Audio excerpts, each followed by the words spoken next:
Episode 76, 7 Habits for Success.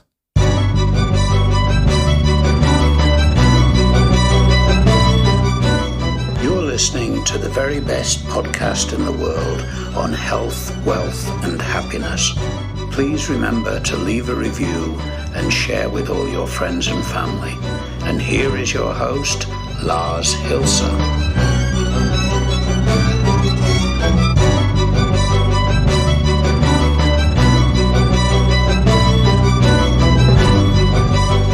Now that I hope everyone exists after Friday's episode, what is there less to talk, or what is there left to talk about?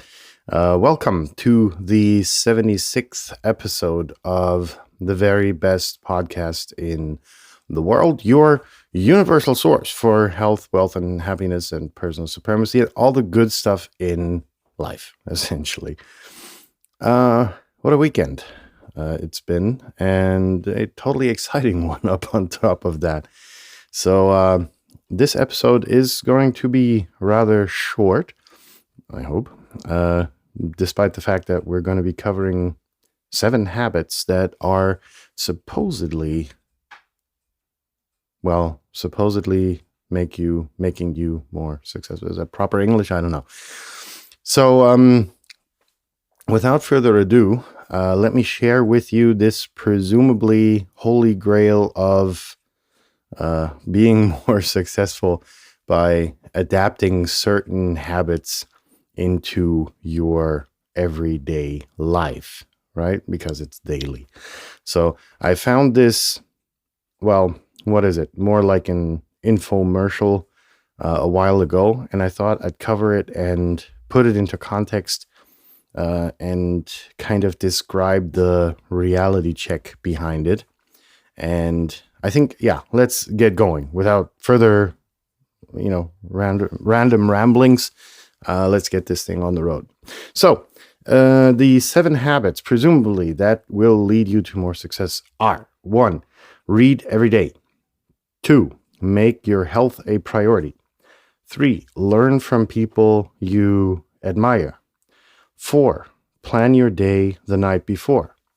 5, keep your goals in front of you.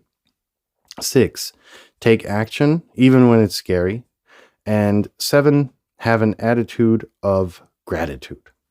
Now, sounds simple, sounds comprehensive, and in fact, to a certain degree, it is. However, let's be realistic.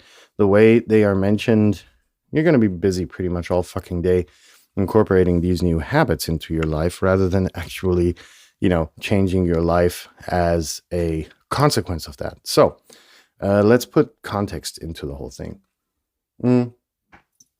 Number 1, read every day.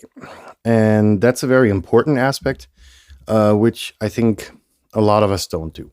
And no, reading does not mean that you endlessly scroll through your Facebook feed, even though it presumably has news. No, it means, going to verbose and in-depth articles about topics that are relevant and, more importantly, interesting to you, and comprehending them and putting them into context with your other stuff that you digest, right? So one recent example is the entire hubbub about the Trump getting banned from Twitter and the social networks, and Parler as an alternative means of communication, social network, whatever, being taken down collectively by Apple, Google, and Amazon, all pulling on the same string. And while the polarized public opinion is that, oh my God, without any context, and the polarization of multiple discussion partners feeding each other over whether or not this is just, looking at it in a different context gives you a different light if you look at it with a certain depth, I should rather say, right? So neither Twitter nor Apple nor whatever other network is out there, has a statue of justice in front of their door, or, inside anywhere. Well, inside maybe, but it's not, they're not a court. They're, if at all, in a court of public opinion. But we decided really a few decades ago that shouldn't matter. Now, of course, there is a debate to be had over the stuff that was published on those networks and by Trump and so on and so forth. But it's not the opinion that should be ruling over, well, essentially, life and death of digital media, right? Because that's the reason the internet is so great, because humanity's knowledge is conserved forever in an easy way, and everybody has a voice, and that voice is heard, right? So an interesting discussion that will have to be led, and which I won't be a part of, but it's going to be very interesting to see how that develops. Meaning to say that, once you read the legal texts to that and the legal opinions, more or less, you start to automatically get a different and more in-depth picture of what happened there, what the consequences are, and whether it was right or not. And those are, very important things to keep in mind. Number 2 is to make your health a priority.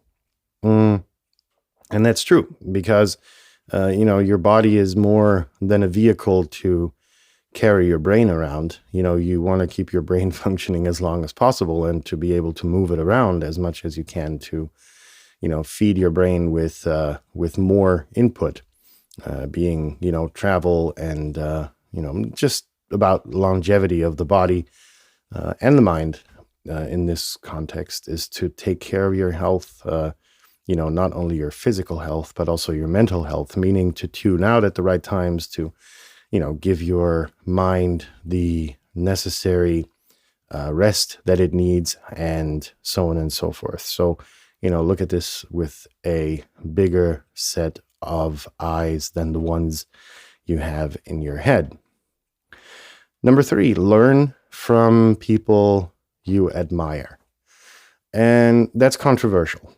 I said it on one episode somewhere many moons ago that as soon as you start putting someone on a pedestal, you're starting to put yourself down. And it's a slippery slope. Of course, you need to learn from people, right? That's what life is about, is learning, preferably by the mistakes of others, so you don't make them, having a fall guy for problems, right? And while you do that, and it's good, it's very important that you don't start idolizing those people. Like right now we have this persona cult of Elon Musk. And, the dude gets a lot of shit done, and he is, by all measurements, the richest person on earth currently. But, be careful how much you idolize that person that you learn from. Even if it's your mentor, take a step back and reflect upon whether or not that is, the good and only way to go. Number 4, plan your day the night before. Now, those avid listeners of you who regularly tune in will say, wait, you said something different a while ago. You said plan your day twice a day. And that's true. So I do not really concur with this opinion, but the general tendency is right. You should actually put together your day either early in the morning or late at night. If you do it overnight, have a notebook by your bedside and take down stuff that you need to get done the following day, just, in order to include all of the shit that comes to your head during the night, to add it to your plan.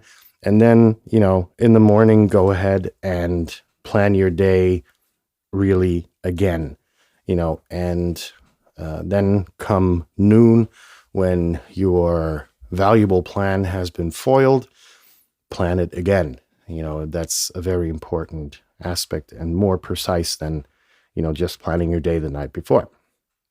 So, number 5, keep your goals in front of you. And that's another very interesting and, I don't know, for some people, more important piece of advice than for others. Others are able to manifest it in their head, but for, a lot of you, it'll work better if you visualize it in form of a photograph or whatever that you put over your desk, just to remind yourself of where you want to be and that you need to hustle to get there, right?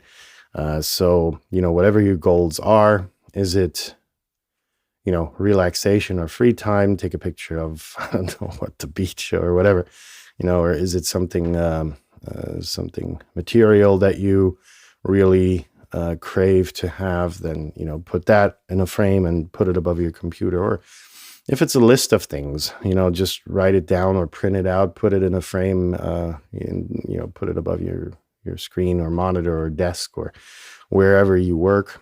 And, just remind yourself of where you are going in this journey called life. Number 6 is to take action, even if it's scary. Yeah, bummer. Now, of course, it's about taking action, and life just consists of that. So this remark is just so stupid that I'm not going to go into it. Yeah, sometimes it's scary to leave the comfortable status quo, but at the end of the day, it always involves a certain amount of risk. So it's always a bit scary, right? And number 7, have an attitude of gratitude. And I think, that's something I went into in multiple episodes already, is just to be grateful for what you have, and even if you don't reach your goals immediately, the ones you set, think of them as more as a strategic goal, and don't forget to be grateful for the shit that happens on the journey to your goals, right? If you have a little success, be grateful for it. If you, it's as something as fucking simple as being able to get up in the morning and not be in, prison or the hospital or the morgue or whatever, it's like, be grateful and learn to be appreciative of the really small things in life, because they're basically the brick and mortar of the life's journey that you're going through to then eventually fulfill your goals. And if there's a chance to take a shortcut, take it. Advice from me, that there's always, you can do it the hard way unnecessarily, or, something opens up and you can get there quicker. Don't necessarily adhere to the plan, adjust the plan and adapt to the new situation. And I think that's a pretty good review of these, 7 habits for success for whatever it's worth. And just wanted you to have a listen to it, put it into context. And that's it. Pretty much, I think we can wrap it up here. So in that sense, subscribe, please, to the podcast. There are more interesting episodes to come. The technical difficulties in terms of interviewing people are being alleviated as we speak. And hopefully we're going to be able to have interviews in the near future, even without the people being present. And in that sense, share this episode with a friend, those friends of yours who, are a little bit too tight on the success agenda, and share this episode with them to put a little bit of context into it. Don't forget to enjoy life. And have a good day. If you have already, have a good night. And I will hear you again tomorrow, hopefully, for another episode of the very best podcast in the world. Stay tuned. Peace out.